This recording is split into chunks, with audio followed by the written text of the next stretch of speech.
Hey, hey, hey, what's up, everybody? This here is Ace Michaels, your main man on the scene in living color. And it's the Ace Michaels Show. Thank you guys for tuning in. Thank you for sharing and liking. By the way, that means a lot to me that you guys over the years have supported the show, that you've been outspoken in saying, like, hey, you know what? I think this dude is worth supporting and following. That means a lot to me. You don't have to do that. Don't stop. Okay, but you don't have to do it, and I recognize that. Today, I want to talk about something that's on my mind about dun dun dun. Why? And if you can answer this question, I will give you really nothing because we don't have a budget to give you anything, but I will say thanks. Why does bad news travel so fast? Now, before you answer, think about it. Think about what I'm asking you. Why does bad news travel so fast? And when I say that, I mean, obviously, we can't gauge the speed of how fast or how quickly news gets to people. But like on the internet, what they do is they'll say, like a headline will say, woman sleeps with a monkey, right? And then you got to read the article or you got to watch the video to find out that what they meant was like monkey business or monkey flavored M&Ms or something that didn't really mean the bad thing that you thought it meant, but they got you, right? They got you. And they know they got you because they know that bad news travel fast. Bad news is what we're interested in. We don't want to hear about happy marriages. We want to read about divorces. We want to hear about cheating. We want to hear about lying and scandals and controversy. But why? Is that just human nature? Is that who we are as people?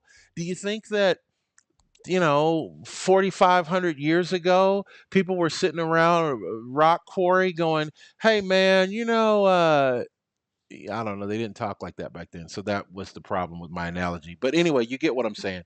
If you have a thought, an opinion, conjecture, belief, I want to know, why is it that bad news travels so quickly? You go to work, somebody goes, Jimmy got fired. Oh, I didn't even know Jimmy. But now that I know he's fired, tell me why. Anyway, today we have a special guest on the show today. Joyce is an architect working here in the Las Vegas area, probably all over the world. She probably doesn't just work in Las Vegas, but she'll tell us whether or not that's true. But Joyce, welcome to the Ace Michael Show, baby. Hey, hey, Ace. Hey, Happy New Year. Joyce. Thank you so much. I always appreciate it. If anybody tells me happy anything, they can even wish me happy Chinese New Year, and I'll be like, dude, I don't even know what that's all about, but thank you. You know what I mean? I'll take it. It's free, right? I'll take it. So, Joyce, I didn't struggle with your last name because I didn't want to butcher it. So I'm going to let Oh, you do that part, and then I'm going to try my best to say it right a couple times after after I say n- it. not a problem. It's Orias, and I'm used to getting it butchered, so I really make Right. an attempt whenever anybody else has an unusual name, I really make an attempt. Might not always be successful, but I really try to say it right because I know how it is. And you develop Right. a good sense of humor. I've been called Oreo, I've been called Oreo, Are I've been you? called all kinds of bizarro.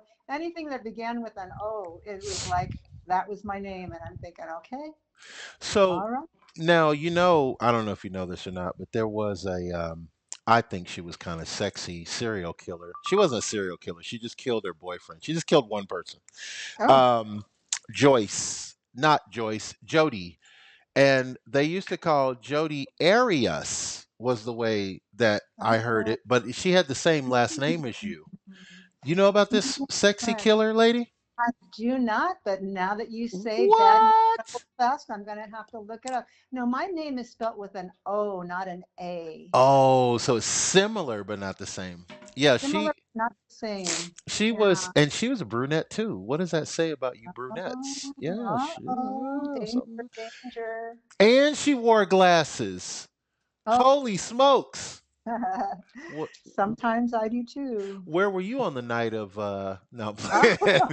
no, As a matter of no, fact, I've never seen you two in the same room together either, like Superman and Clark Kent. What's really going on here? What oh in my the God, world? I am gonna have to look her up now. Yeah, Jody. Arias with an A.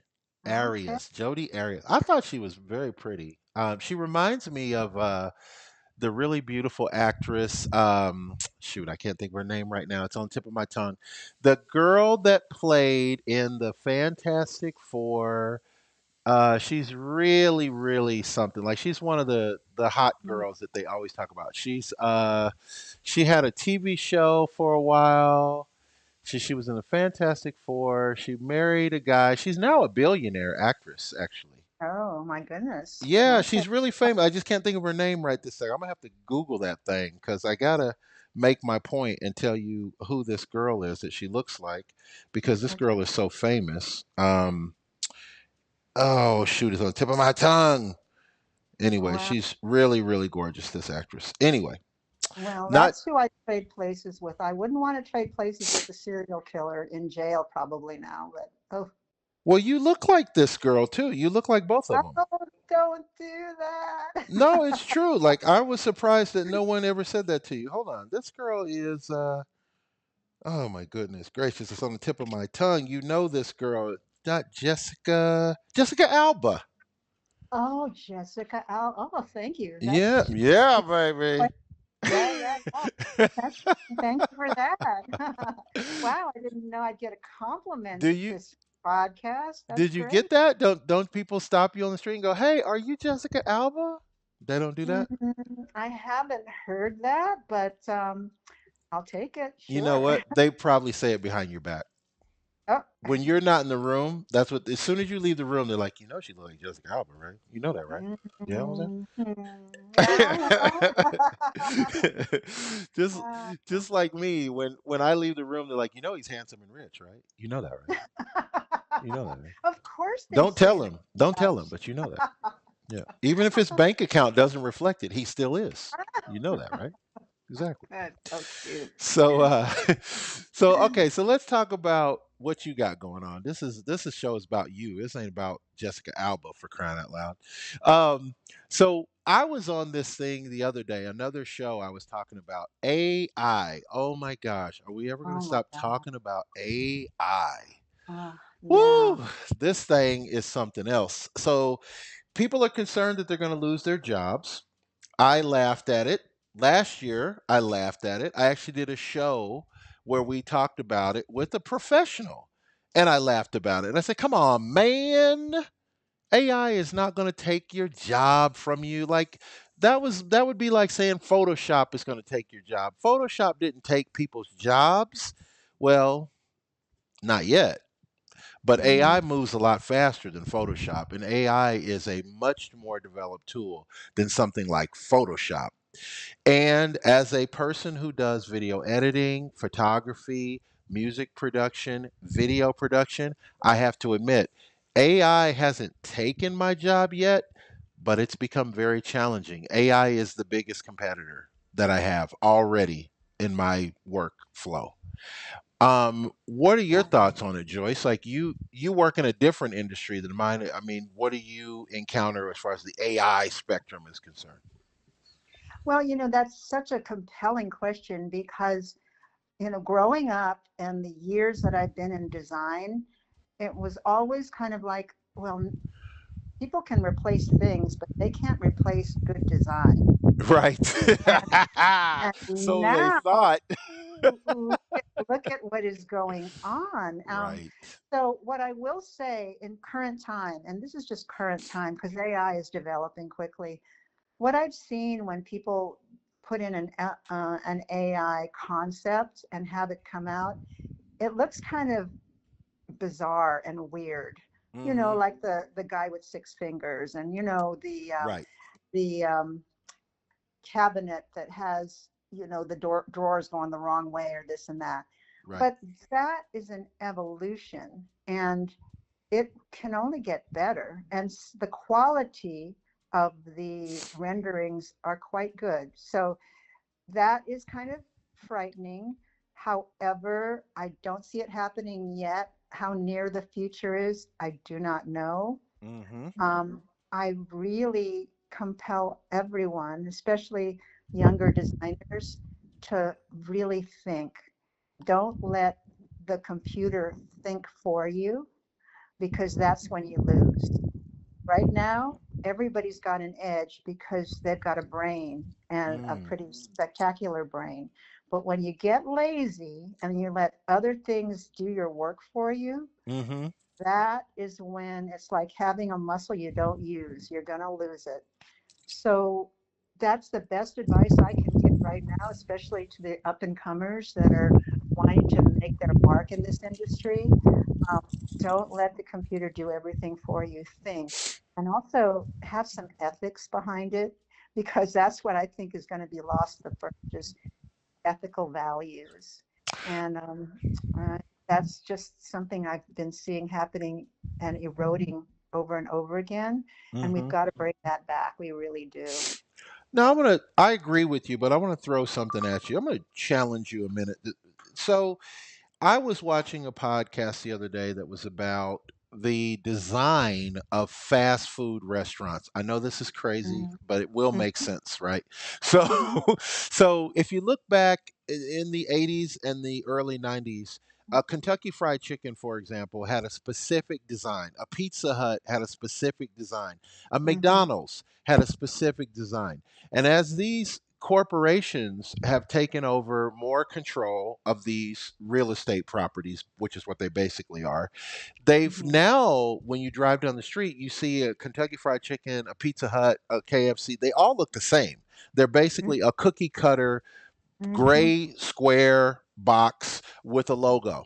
And Mm-hmm. inside the design is the same. They're not unique and different. Like Taco Bell used to be a really cool place to go because it actually looked like a Spanish hacienda building, and it was different than Mm-hmm. other places. But now Taco Bell is literally just a logo on the side of any flat face building. So Mm-hmm. this was before AI. This was the work of humans making things bland. And you drive down the street in a community, especially in Las Vegas, everything is brown or a shade of brown or tan, or maybe they go really abstract and it's kind of yellow, but it's still not very creative. But this was before AI. This is something humans did to ourselves. What are your Okay. thoughts on that? And I completely agree with you. And here's the part that is factored in. It's a money aspect.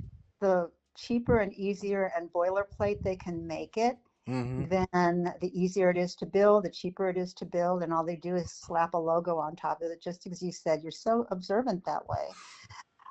I think that things that are on an economical scale, like fast foods, Mm-hmm. is probably going to keep going in that direction, because the cheaper the better. It's all about the numbers, right? For um, that type of building. Now, what I will say in defense, and I hope this lasts for a long, long time, is that creative industries will keep needing creative human brains. And by what that I mean, the industries that I'm in. I used to work in theme parks, so I Oh used to wow. work at Disney. They're always going to need some creative thinkers. And at Disney, we called it blue skying, because basically we just grabbed the design from the clear blue sky and brought it down. Hmm. And I think that AI is not going to easily compete with the human mind. Now, that said, things that are repetitive, AI can do quite well. I mean, the computer aided design is what makes things happen easier, because they repeat things. The computer is excellent at repeating things and to an exact scale. Mm-hmm. But things that are concept driven, like theme parks, like casinos, because I evolved into casino work when I moved to Vegas, which was Mm-hmm. a little bizarre story. But yeah, my first job was New York, over here in town. Oh, So cool. yeah, I'm Wow. dating myself, but that looks pretty theme parky, doesn't it? It does, but you know what? That's isn't that a marvel of architecture? And that's one thing that I want to discuss. I want to at least touch on this. I was always under the impression, anyway, that architecture is kind of like art for construction. Like like music is art for the ears and films are art for the eyes. Okay, I know those Mm-hmm. are generalizations, but you get where I'm going with it.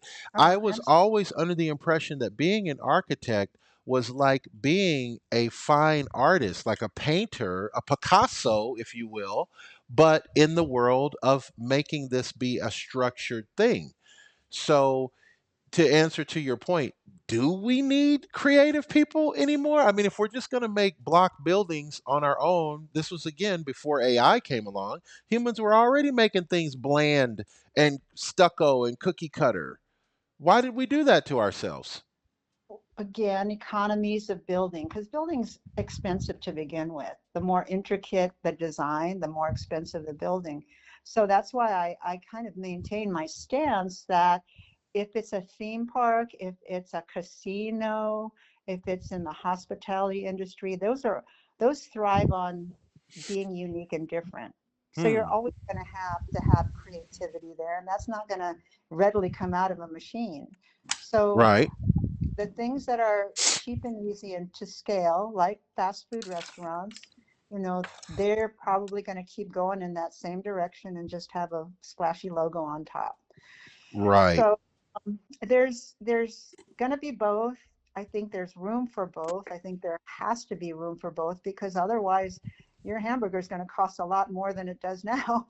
Okay, so that's a great point you bring up. So it would affect the cost, right? To Mm, make these designs, it's going to affect the cost. Now I'm going to throw a devil's advocate at you. okay. Okay, so back in the 1200s, we didn't have the same cost ratio that we have today. So why are those uh, structures so gorgeous and they're still standing and they're, castles and, monuments and all of these things that didn't cost anything. They didn't have the same dollar ratio that we have today. So why are they so gorgeous and the stuff that we make today is so not? Okay, so my answer to that is you're only looking at buildings that were commissioned by pharaohs and kings and extremely wealthy merchants and those kinds of people. Well, Are I'm you I'm a seeing? pharaoh. I'm a king. Yes, you are, but Okay. Well, you have that pocketbook.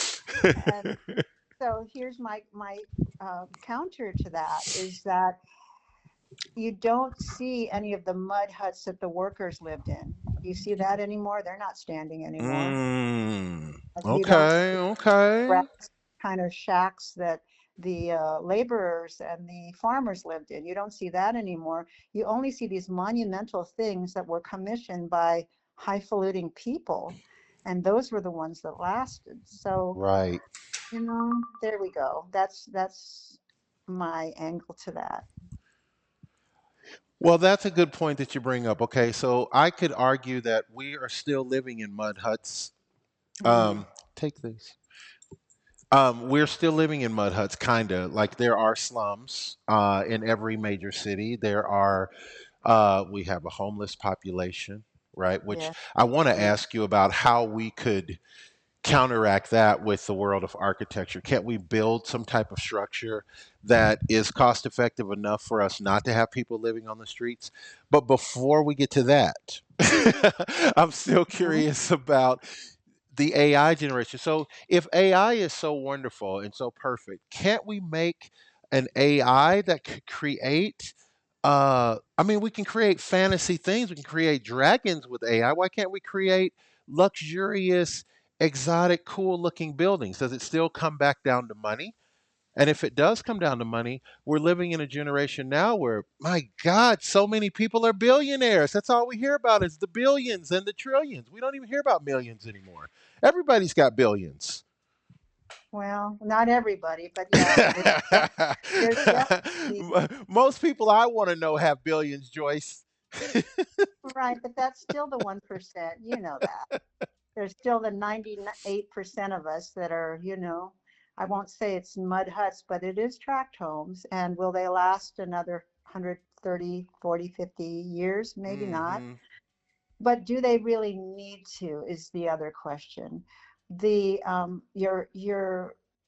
your compelling insight about how do we take care of the homeless is there's a lot of, and I'm sure you've heard of it right now, is there's a lot of work going on with tiny homes, you know, Yes, like yes. 400 square foot little modular buildings to go that go out and easy to build and easy to I love run. tiny homes, by the way.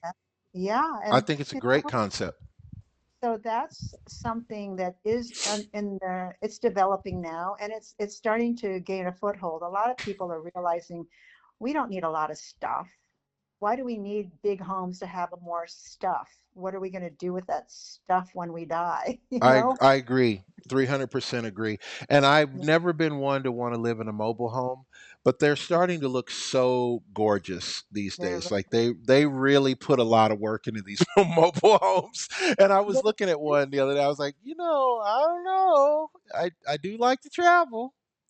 and well, you know what? I never say never. I have an Airstream. Now I love that thing. Am I traveling a lot in it? No, I wish I were, but Hmm.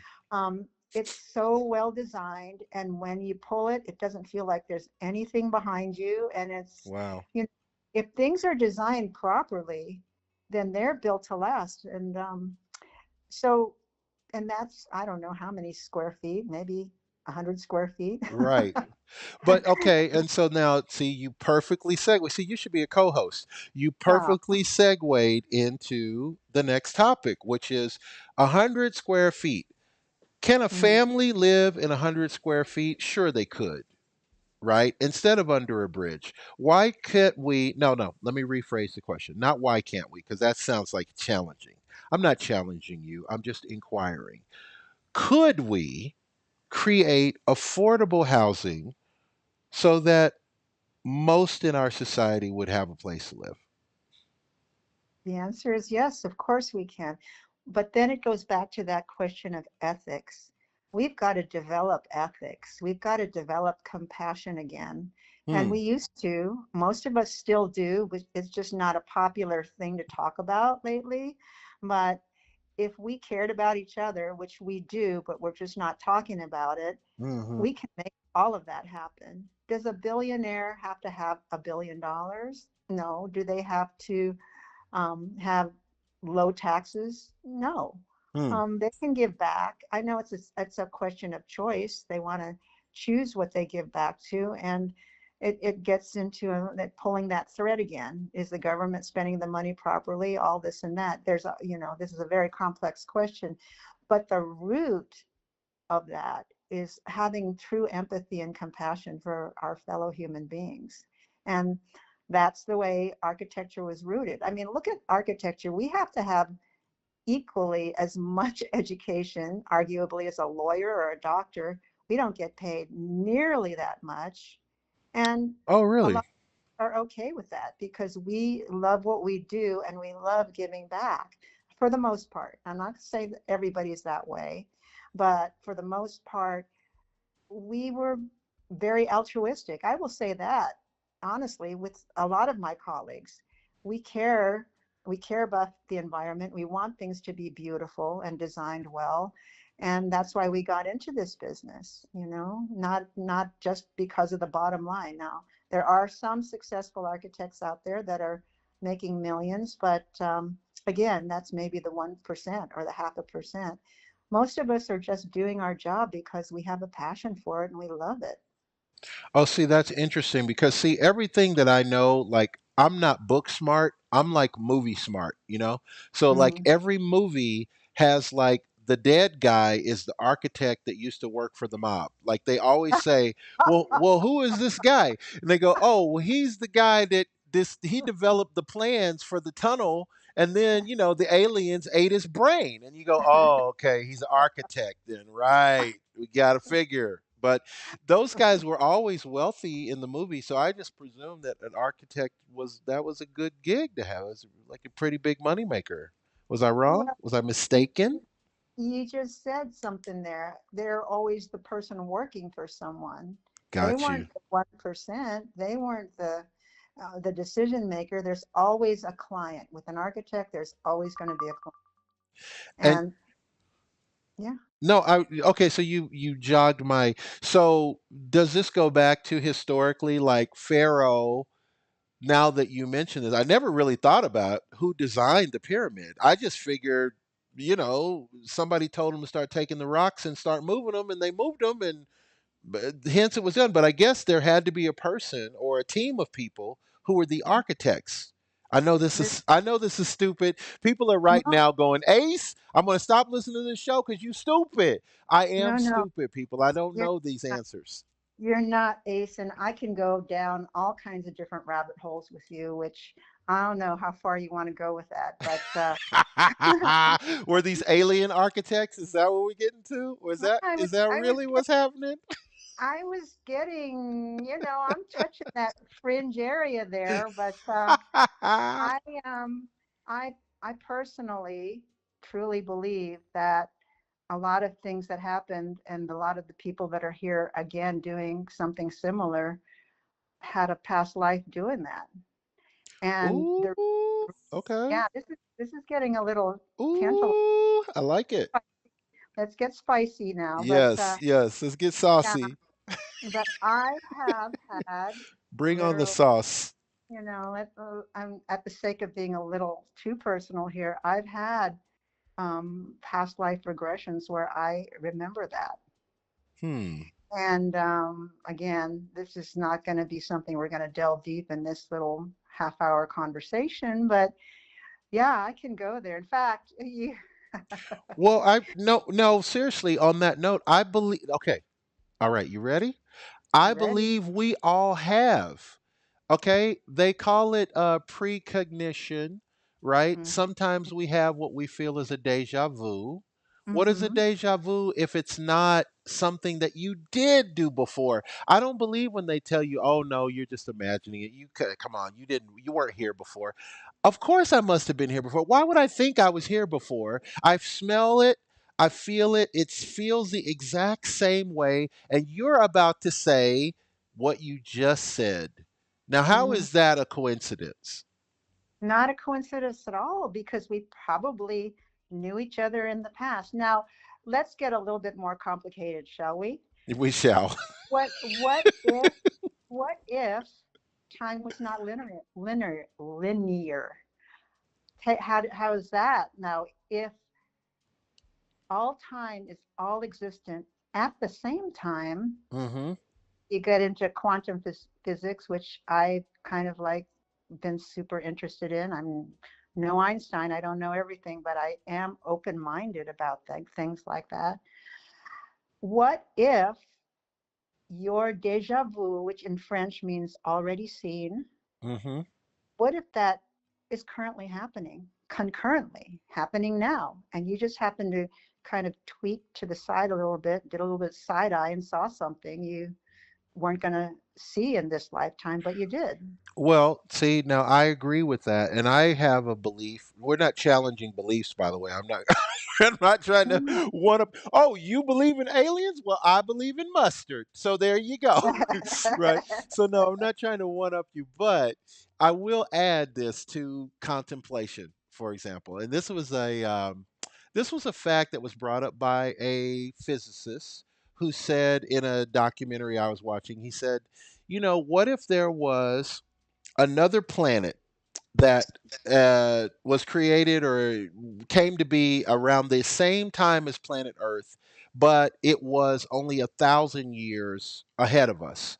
So 1,000 years is not a lot, but 1,000 years in human spectrum is quite a lot. Imagine Mhm, what we'll be able to do 1,000 years from today, right? mhm, So in that 1,000 years, they could have managed to do so many more things that they're exactly parallel to Earth in every way, except 1,000 years ahead.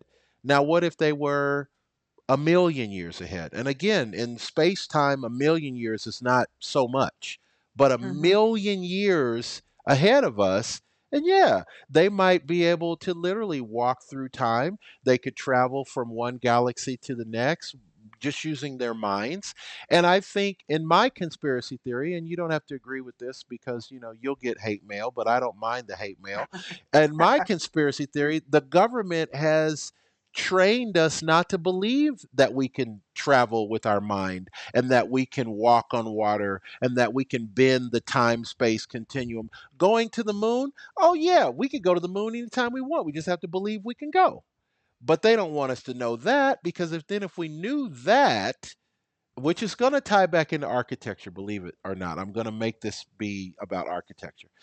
If Hmm. they told us that certain individuals, and here comes your architecture, were able to look at lines and say, these lines should be straight, these lines should be arches, these lines should be angle. Some of us are born with that innate ability, and those people are probably tuned to a higher power. They don't want us to know that about those people, just like they don't want us to know that certain people can look at your palm and decide right away how long you're going to live. Determine, not decide. Determine right away how long you're going to live, how many times you're going to fall in love, how many apples you're going to eat, etc. Mm. So fascinating because there's a lot you packed into that one statement. First of all, I'll just be really, just as a funny aside, I have studied hand analysis. In fact, Hmm. one of the people that I read hands of was, you're in the movie business, Mel Gibson. Oh my gosh, Mel And, Gibson, my and boy. his hands are amazing and revealing, and he was open to it. And that's what I loved about reading him, is because he said, yep, that's what I am. I'm a bell ringer, because that's what was in his hands. I said, you've Hmm. been to hell and back, and you're here to tell the story. And he said, yep, I have. Wow. Yeah, it gets deep. Yeah, and actually, I sent that as part of my little package that you're putting together there. So it's in there as well. It's just a little brief, photo of him. But yeah, he's a deep, deep human being. He truly is. And you know what's funny is I completely unrelated. I did see that you had a Mel Gibson thing in there, and we did not talk about it in advance. Please tell the people.